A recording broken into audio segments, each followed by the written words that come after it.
basically, we're now at the stage 8 years down the line from when this was the original concept. And what happened at the time was that Fourth Action is an organisation that works with women.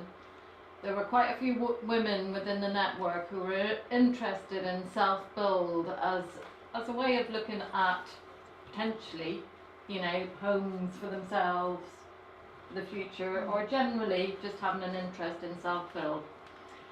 So we discovered that the Walter Siegel Trust at the time and its architects were living in Belford.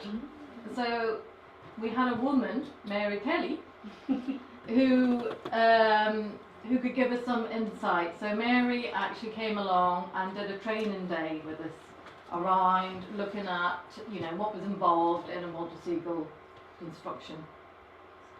And then from that, we all decided, we all felt that, well, actually, we need a bit of hands-on, really, to know to do it.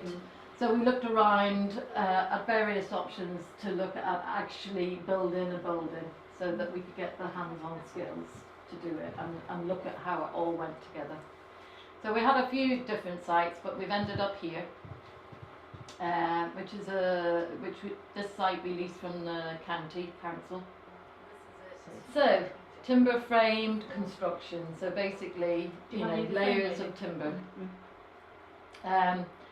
We developed this project because we recognised that women were totally underrepresented within the construction industry, and young women occupying only 1% of training places at college, and through being involved in this project, and some of the women actually going to college, they themselves did face considerable disadvantage and barriers to actually progressing in their skills, their trade areas. So especially where they've gone on to do the skills, the trades which are perceived to be sort of slightly more highly skilled and therefore more earning potential, like plumbing.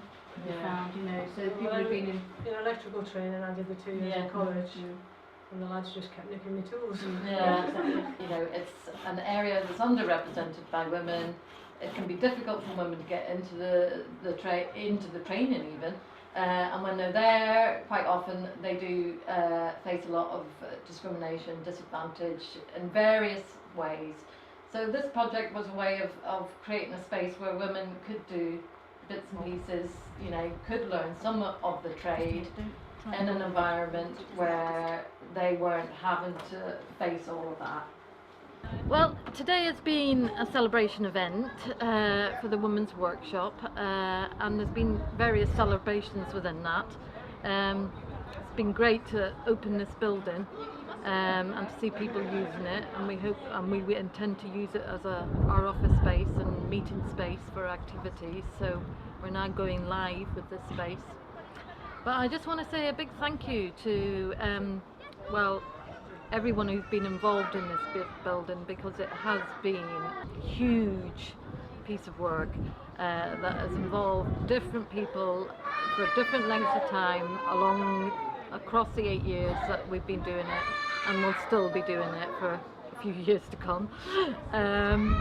Also, the stall holders who've come along today, it's great to have some partnerships here. Susie, who's in the big yellow bus, who runs our Istanbul recycled craft drop-in as well, so she's an ongoing presence in this project. The national parks that are here, the women stall holders who've bought their stuff to exhibit, so that local people can have a look and hopefully sell some stuff.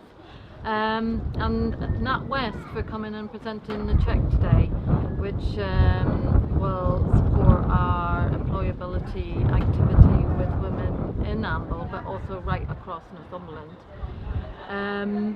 Other funders that we would like to say thanks to is the People's Health Trust, who were involved in the Istanbul activity, of which we have people here today.